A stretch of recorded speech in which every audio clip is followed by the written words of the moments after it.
So you have to excuse me, I'm a Kiwi who actually doesn't know a lot about greyhound racing.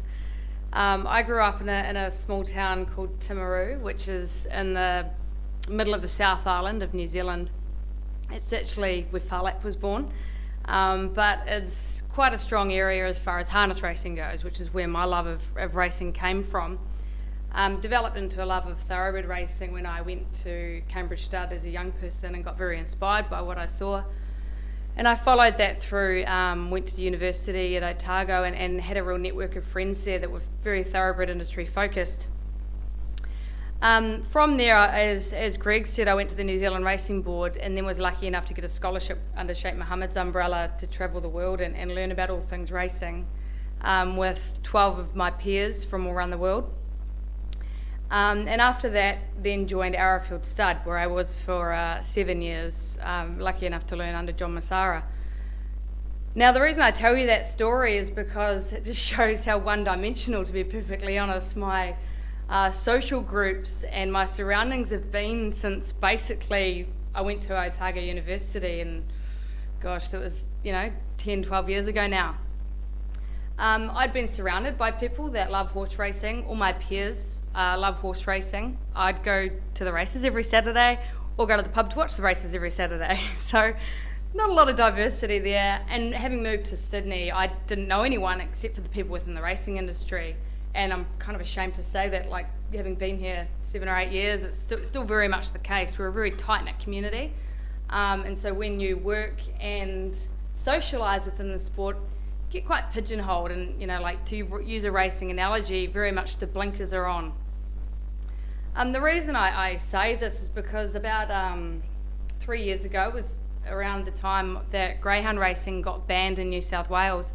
I was studying my MBA with the Sydney Business School, and at the time, the paper that we were studying was on corporate social responsibility. So of course, hello, here's the person that we can use as the test subject to throw all the questions at. I mean, racing was in the media, as you know, all day, every day, and from greyhounds that quickly went into other forms of racing. And so I was put on the podium, and it felt like, to me, attacked by my peers to defend a sport that I was so passionate about.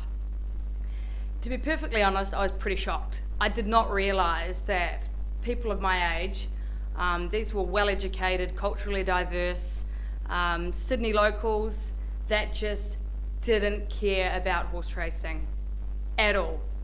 If they did, it was in a negative sense, because all that they were seeing were posts on social media or placards in front of a racecourse brandishing statistics that, to be perfectly honest, were inflammatory and not scrutinised for factual accuracy. So they had a lot of cut through, but they weren't necessarily accurate. So of course I got very defensive against my peers and defended the industry as well as I could. But I went back into the Arrowfield office and said to the team there, look, we've got a massive problem. And none of us really were that aware of it at the time. So we decided, as John Massara is a great one for, if you've got an issue, you've got to quantify it, work it out, do some research, and then come up with a solution. So he gave me the financial capacity to conduct some research on the 2016 Melbourne Spring Carnival. So we engaged a company to work out just how big this issue was, and whether it was just I had a particularly narky bunch of peers in my MBA class, or whether it was a problem that we really needed to address. The facts came back worse, to be perfectly honest, than what I expected, so I'll just go through a few of them. They found, so the Melbourne Cup audience had declined by 39%, over 1 million Australians in the last decade. 10 years ago, 1 in 4 Australians placed a bet on the Cup. Today it's 1 in 6. The audience age from the Melbourne Cup flipped from majority under 50 in 2006 to majority over 50 in 2016. And despite the fact that the 18 to 34-year-olds are the biggest users of Facebook, they were by far the least engaged on any topic on social media to do with horse racing. One of the most startling things was 47% of horse racing social media content was directly unfavourable in tone. So it wasn't neutral and it wasn't positive, it was directly unfavourable. and there were 248,000 individual mentions of horse racing in direct association with animal cruelty. So that was pretty shocking. And then we turn up at the races the next week, and of course there's our mate with his sign brandishing around saying that 18,000 thoroughbreds are slaughtered each year for horse meat, which, as we all know, is blatantly untrue because the foal population's only 12,000. So my maths isn't great, but pretty quickly you can work out that that's totally false. However, he has a megaphone, quite literally, and he has a space on social media to get that message out. The very disturbing thing was we don't have a counter argument. Now, there are always going to be the 1%ers that let us down. I know you guys have been totally blindsided by a lot of what happened and was exposed by Four Corners, but unfortunately they're the things that media grab hold of and spread widely. However, if we can control the narrative with a counter argument, and it's not being defensive, it's just placing the accurate statistics out there, at least somebody who wants to know can find it out. So after all that rather depressing journey that I went on, I tried to lift myself up, so I went car shopping. Now, the reason that this is relevant is I actually wasn't looking for a car at the same time that all this was going on. And it really helped me realise just how modern marketing has changed and how our journey through media engagement is completely different to what it was years ago. So 10 years ago, advertising and marketing basically was an advertising campaign. So it was putting up beautiful pictures, making people feel good, really going for that aspirational level. It's just not like that anymore. So when I was looking for my car, of course, I had sort of in the back of my mind what I thought that I wanted. So I've always loved Audis from when Liam Neeson got away from the baddies in Taken movie. He was driving an Audi. So that brand awareness was very clear. So I sort of started my looking there, and I knew that I had a dog, I had a golden retriever, so it needed to have enough space in the boot for the golden retriever. And I go to the farms quite a bit in the Hunter Valley, so I kind of wanted something a little bit robust that would handle the motorways well and easy to drive and comfortable, but not on a particularly great budget. So I started my search.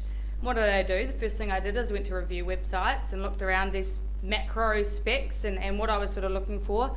I spoke to my peers. I did some research. All of a sudden I started to see a certain car on the road. You know how that happens when you start to get your mind into something, you see it everywhere.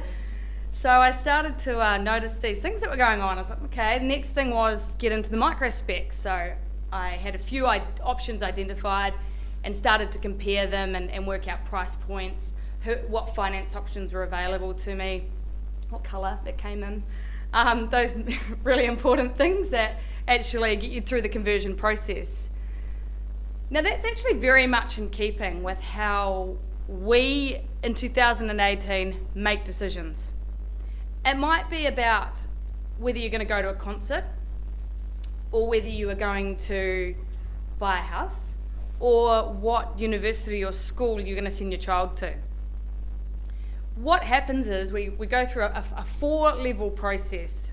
Step 1 is brand awareness. So where we have some idea about, just through osmosis of years of advertising, of messages coming through, things that resonate with you over things that don't. So Audi had done a good job of brand placement in that Taken movie that had stuck with me through the years, but also I had followed them on social media and had friends that drove Audis, so that was a car that I was quite aware of. So that's all brand awareness. And that comes with established brands, and it's often very expensive to execute. So it's not as insofar as return on investment, it's probably the least priority of the 4 stages of marketing. The next step is macro research, and this is where I start to Google stuff. So how often do you go best restaurant in Melbourne?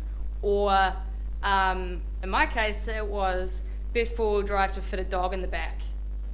And that's the macro research. They're quite loose terms and they're quite broad. But the websites, the organisations, the brands that answered those questions were immediately 10 lengths ahead of those that didn't. So I had a natural affinity towards those. Then I started to get into the micro research, which are the very detailed questions. And you expect an answer to these to be provided to you very quickly. So that micro level research, again, I haven't stepped foot in an Audi dealership by now, but I'm getting to some pretty specific points before I even pick up the phone and call them. I need to know what my terms are, where I can go to pick it up, what service is going to be provided afterwards, all that really boring stuff, but the boring stuff that's going to get the conversion across the line.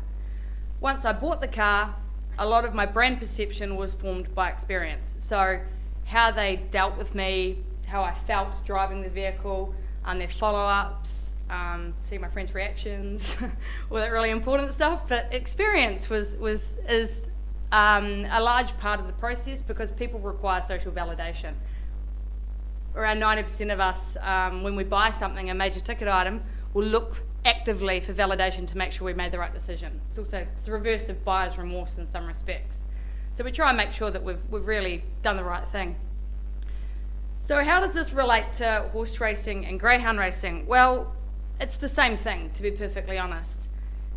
When people are deciding whether they're going to make a decision and agree with something or not, they'll research it. It's what happens. We have little amazing computers on us every day that allow us to look at these searches and look things up.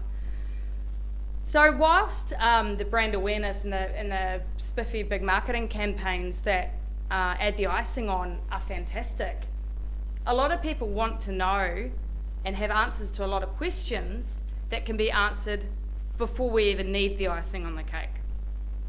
The problem with thoroughbred racing we were finding is that there are a lot of people like me that were totally blinkered, didn't have much of a outside perspective on what other people thought, and so therefore were struggling to have cut through because we were relying on this big marketing campaign but didn't actually have counter arguments to the perceptions that people thought about racing in the first place.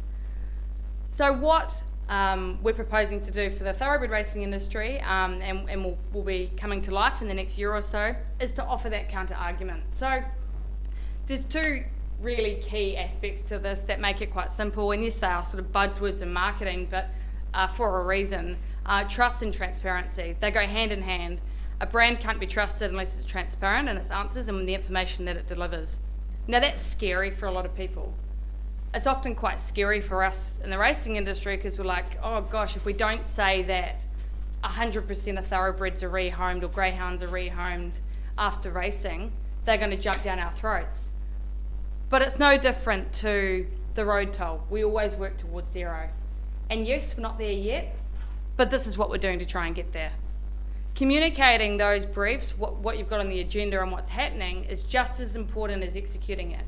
Because if nobody knows what's going on, to be perfectly honest, as far as perception goes, it might as well not be happening. So for the thoroughbred racing industry, we're looking at ways that we can address questions that people frequently answer and have misconceptions about, one of which is 2-year-old racing is bandished, and it's an easy target because on the surface it appears like you're racing young children. That's the social equivalent. However, numerous veterinary research, in fact there's very few that don't agree with this finding, that young horses need to have that bone compression and they need to gallop on proper surfaces in order for their bone to remodel to the standard that it requires to be sound horses. Horses that race at 2 have far longer, far sounder careers than those that don't. It's a pretty easy stat to get out there and we just need to communicate it properly. Whips in racing, it's been quite controversial for harness racing lately. They've banned them. I think that comes in quite soon. Maybe thoroughbreds need to head down that track, maybe they don't, but either way we can speak to a jockey and bring a content piece to life about how they use a whip to guide a 2-year-old, for example, when it's running off the track, or cut open a whip and show that it's actually full of fluff. There's not a lot in there.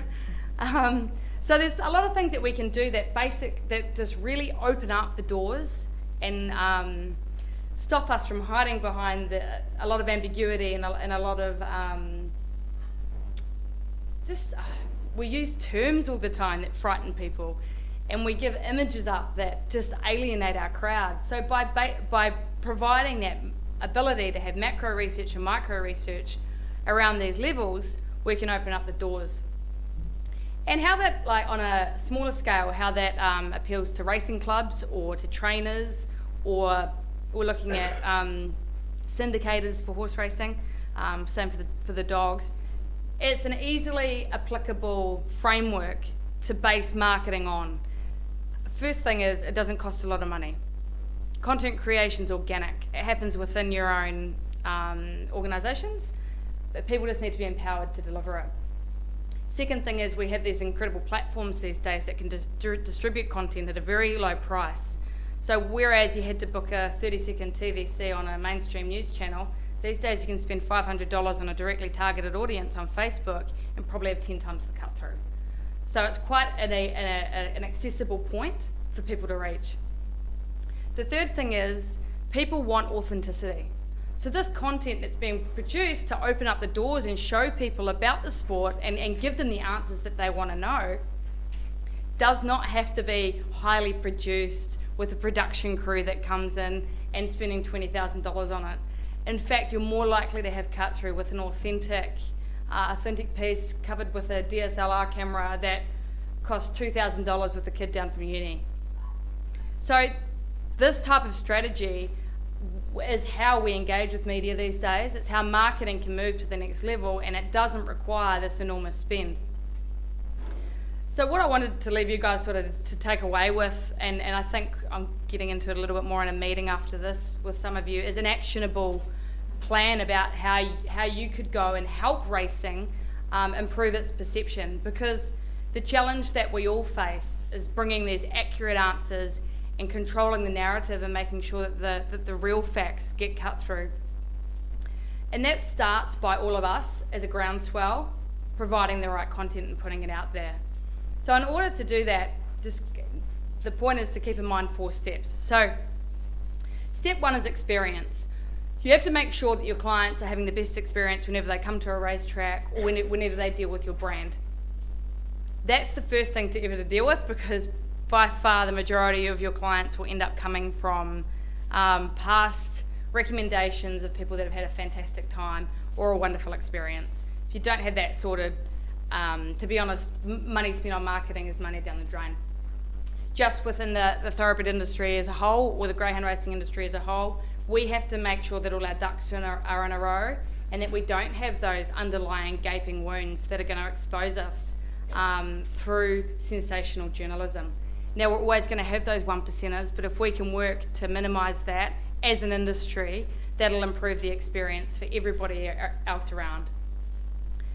Then get into the micro research. So this is literally write down every single question that somebody asks you about the racing industry, about attending racing at your club, about how a dog is trained, about how much food it eats, how many miles it gets in its legs before it goes to its first race, what the process of breaking a pup in is. There's a million things that are very, very micro, quite detailed and very specific, but within a 90-second video clip or in a 1,000-word blog would open up people's eyes more than you can imagine.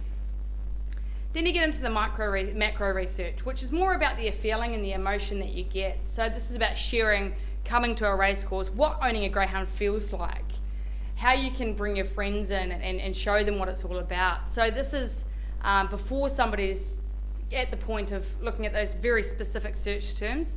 It's going a little bit broader and being like, here's someone who owned a share in a dog with 7 of his friends, and they get together every Friday night and watch it race, or you can show the excitement and have the person on camera talking about what it means to them and what it's allowed them to do. So macro research is a lot more emotional. It's a lot more about selling the sport or your sector within the sport as a whole. And again, doesn't need to be expensive. Authenticity is what people crave. And then finally, we get into your brand and brand awareness. This is last, because it's the most expensive to do, and to be perfectly honest, has the least conversion.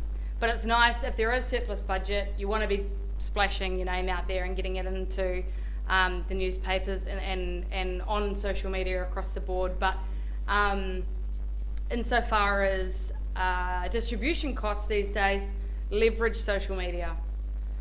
Instagram is the place where young people live these days. It's moved on from Facebook. However, a $30, $40, $50 yeah, sorry. A $30, $40, $50 sponsored post could get you 10,000 eyeballs.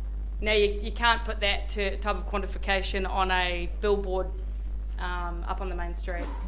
It's ridiculous the cut through that you get for a very small investment on these platforms. And you can be very targeted too. So if you want to reach 18-year-old boys that like video games, support the Melbourne Storm and live at home, you can separate down to that point. So it's pretty impressive what's available out there. So I just wanted to chuck to the floor and see if you guys had any questions about anything that I could help with. Just you mentioned you're nearly ready for the fight back. Yeah.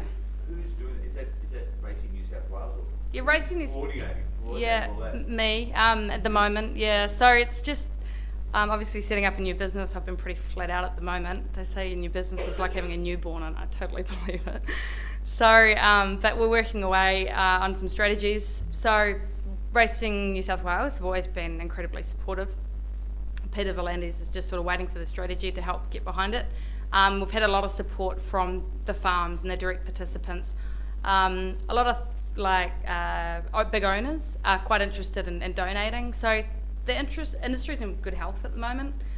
So it's a good time to get initiatives like this off the ground to protect us when we aren't. So you're getting contributions right across the industry? Yeah, so Arrowfield, Newgate, Magic Millions, a lot of support from key owners within the game.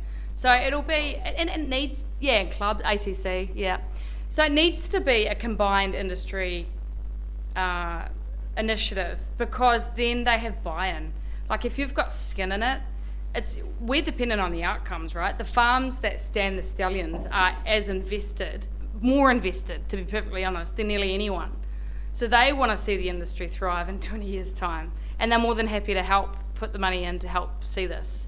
So by having that a collective approach to, it's actually doing something, I'm not sure what it's like in the greyhound industry, but it's very state-based in thoroughbreds. So having a collective Australian initiative really helps with that, because 3 horses dying in 4 years of the Melbourne Cup, that affected us in New South Wales as much as it affected participants in Victoria. To be honest, it affected participants in Perth and New Zealand as much as it affected participants in Victoria and industry perception. So it's a national issue and it needs a national solution. So at the moment, Racing New South Wales are not doing this initiative nationally, you're doing it as your own through you. Yeah, no, it'll be a national thing. So they're saying, I just haven't had time to get on a plane yet and go to a lot of the places, but I've had some meetings in Victoria and there's a lot of support down here too. So we'll get there. It's just, at the moment, it's coordinating the investment model, and then we start rolling, to be honest. So it's exciting.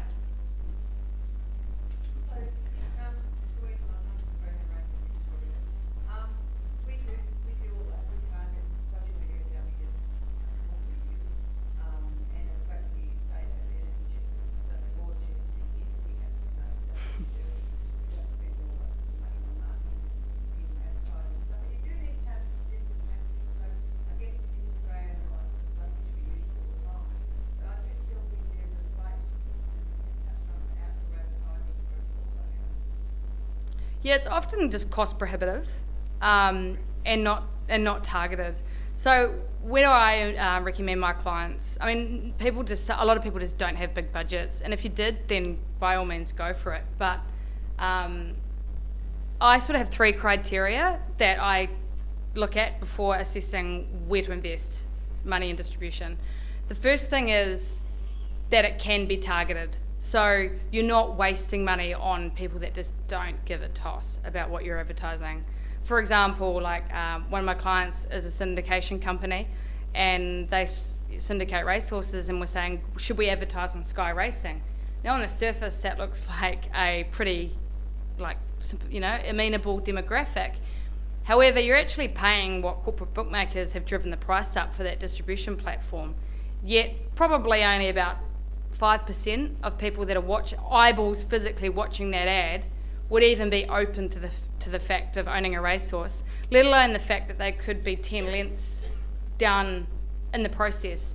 So they might be at the point of where I was in my car, of just doing brand awareness and figuring out who maybe to go with. Whereas this point of sale advertising where you're going, call now for 10% in this horse, they could be a year from that. Or they may need to have more brand confidence or more knowledge around what the costs are going to be, or what trainers you're going to use, or am I going to be allowed to name this horse before they are going to be converted.